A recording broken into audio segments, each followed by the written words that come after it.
Good evening, all. Well, I wasn't expecting to pull these three particular weapons out of the bag.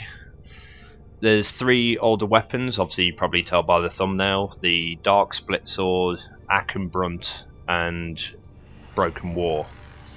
Normally, I wouldn't use these weapons because they weren't really top tier or anything like that. But since the Melee 3.0 change, which makes certain combos and attack strings easier to implement, plus obviously some of the changes to the mods, I've actually found myself enjoying these weapons quite a bit.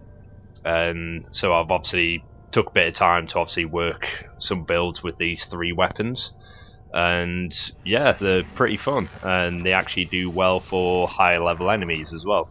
So even though they're non-meta weapons and they're not normally popular, like they're not like the mainstream popular weapons that everyone goes for, but they're actually pretty viable now, and they're pretty good. So yeah, the same as like my pennant video. We'll just have a quick look here.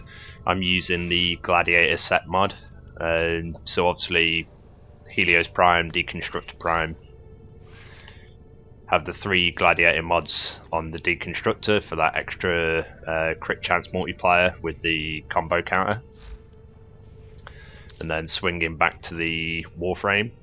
Now with the Warframe, obviously you can have the three Gladiator mods on, so you get the maximum crit chance off the combo multiplier, which is 60%, which gives you essentially a free blood rush without actually having blood rush equipped to the weapon. I'm running Arcane Fury for the 120% extra melee damage. Now, if you don't have the Gladiator mods on your Warframe, it's not that much of a problem, because if you have Arcane Avenger on, you get 30% extra crit chance on top of what you've already got. So if you have the three Gladiator mods missing off your Warframe, you lose 30%. So you get 30% crit chance multiplier. And then obviously if you've got Arcane Avenger on, you get that back. So it doesn't matter really on the frame. Because I know on the pennant video someone asked if the build only works well with Excalibur. No, it works with any frame. And if you've got a frame that dishes out like speed, damage, like and crit buffs and all things like that, then obviously you get more out of the build. But yeah, just before we swing into the weapon builds, we'll go to the simulacrum, so you can see the weapon builds and we can see what it can actually do. Right, so we're here in the simulacrum, and obviously you'll see I have the Darksplit Sword equipped. We'll have a look at the build now. Now remember, obviously the Sentinel has the Gladiator mods on, and so does the Warframe, but you can do the same thing obviously without the Gladiator mods on the Warframe. And if you've got that Arcane that gives the 30% crit chance, then obviously that counters the loss of those Gladiator mods. But yeah, the Darksplit Sword, I've gone for the dual sword stance, because every time I was trying to work something with the heavy blade stance, it didn't seem to be as enjoyable at like when you're actually playing. Plus, obviously, the time to kill wasn't as fast. And so, yeah, we'll have a look at this.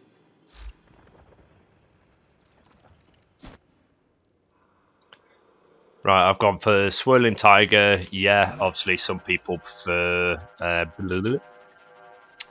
Crossing Snakes over Swirling Tiger, but for me I prefer the Swirling Tiger for some reason. I don't know why, but yeah, I've got both the sacrificial mods maxed out. So obviously you got the melee damage, you've got the 275% crit chance.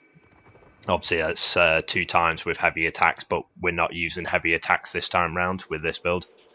You've got the dual 60/60 mods for Toxin and Electric to create corrosive. Got Condition Overload for an extra 120% melee damage per status type afflicting the target. So obviously we've got Puncher, Slash, Radiation and Corrosive. We've got Berserker for that extra attack speed when crits are obviously active, and obviously that maxes out at 75%. I've got Gladiator Might for extra crit damage, and Organ Shatter for extra crit damage. So, because of the melee changes, the sacrificial mods obviously had quite a boost. So obviously the crit chance has obviously gone quite a bit higher. But if you look at builds prior to this, in the earlier melee phases, obviously the crit chance was nowhere near that. So you wouldn't have 93.8% crit chance. And the crit multiplier with the two mod, the Gladiator and the Organ Shatter, put it up to 6.3 multiplier on crit damage. The status chance is 33%, and you don't need too much more than that. You can have more if you were desperate for certain other things with the build. If you didn't want both the crit damage mods on, you could switch one of them out for like Prime Reach or something like that, or more speed. It's entirely up to you, but I prefer overall damage. So yeah, we'll have a quick look at this, and as usual we'll run the 140 Corrupted Heavy Gunners. You'll probably notice compared to my other videos, I'm doing this a bit quicker than normal. I'm not dragging it out as much.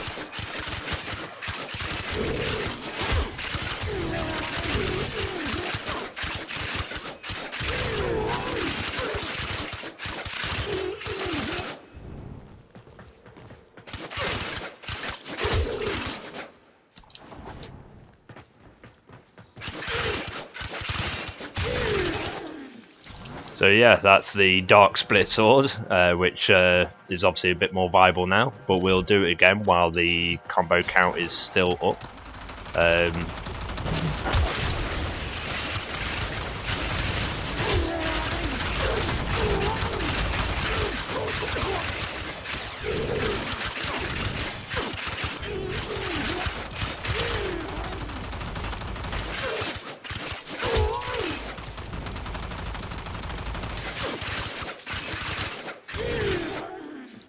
So yeah, the Darksplit Sword is actually pretty fun and viable now for higher level enemies. Now we'll switch over to the Ack and Brunt, which is the Sword and Shield.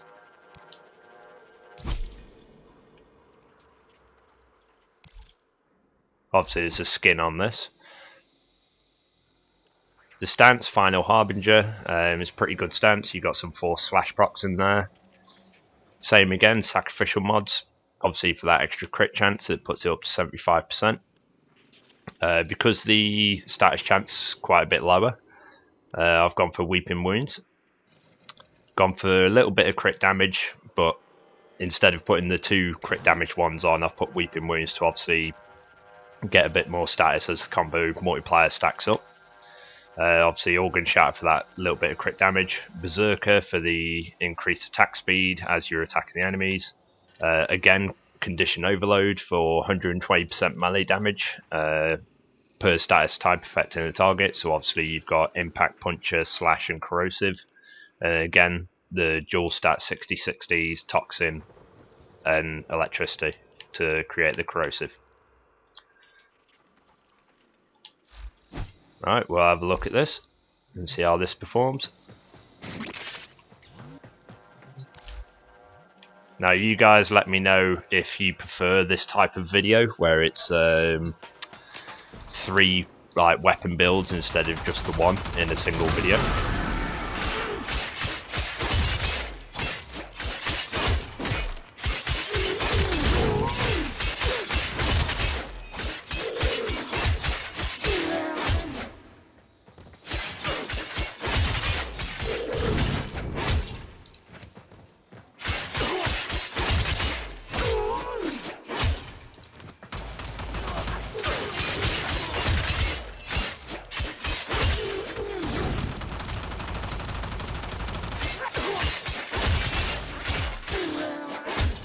Luckily he died before he fell off. Do that again while the combo multiplier is still there.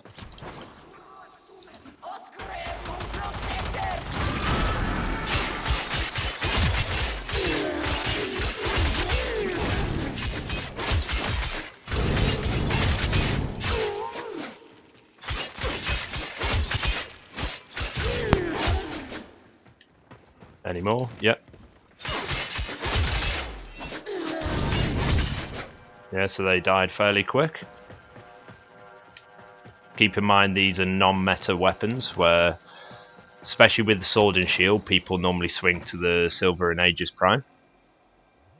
And yeah, I can see why, because it does kill quicker. But this is a video for older weapons, and weapons that aren't as popular as the normal meta that everyone runs for. Right, now another one. That was the Aken Brunt, so now we're switching over to Broken War. Obviously I've got a skin on it. Have a look at the build for that. Now I've got Ventral Revenant, which you can either farm from Sentience, or you can get in trade chat for like 100 plat or less. I've got the 2 sacrificial mods again, obviously for the damage and 275% crit chance, which puts it up to 131.3%. I've got a Berserker for the extra attack speed. I've got Organ Shatter for obviously crit damage, which puts it up to a 4.2 multiplier. This time round I've actually gone for a bit of range, because I like the range more on this particular weapon. Because it's not as fast as like the Darksplit Sword, so obviously it's a bit different because of the stance. Now I've gone Condition Overload again, obviously for 120% extra melee damage per status type affecting the target, which you'll see is obviously Impact, Puncher, Slash and Corrosive. Obviously it swings more towards Slash. And I've got Primed Fever Strike for extra damage for the Corrosive, and Voltaic Strike for electricity. Obviously Toxin Electricity creates Corrosive, so you've still got a 32 times percentage on status chance. Right, now let's have a look at this against the same enemies again. Level 140 Corrupted Heavy Gunners.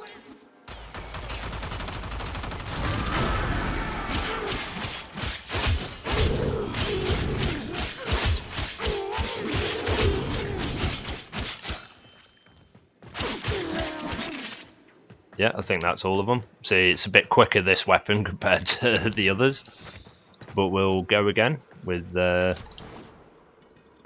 doing it while the combo multiplier's up there.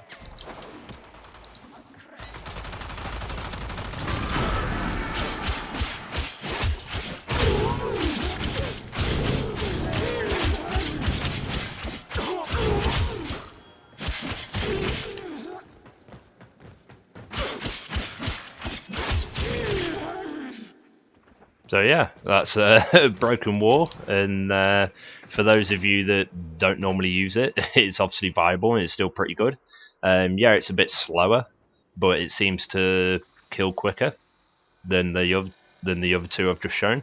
So if you do have something where you mix out for a bit of speed, or if you add Arcane Strike to increase a bit of speed, that's entirely up to you. So you may obviously get a faster time to kill there. But yeah, those 3 weapons that I've been enjoying, and they're older weapons. So instead of the usual like main meta big popular weapons that are currently being used. And yeah, I'm using Naramon Focus Skull. So obviously the combo count, as you can see in the bottom right corner, instead of it disappearing straight away when the combo counter timer goes down, it degrades slowly over time, so you still keep some of that multiplier. But yeah, if you enjoy this kind of faster video with 3 weapons involved instead of just 1, or I did it on my pennant video I think as well, yeah. I did the pennant, but also showed the exact same build on other weapons for the heavy attack builds, and it worked just as well. But this time round, I'm obviously showcasing 3 completely different weapons with 3 different builds. But yeah, hope you enjoyed. Hope these builds help you out. Obviously, none of them have Rivens, so they're still viable for higher level enemies, and very easily deal with enemies in the star chart. So yeah, hope you enjoyed. Thanks for watching, and stay awesome.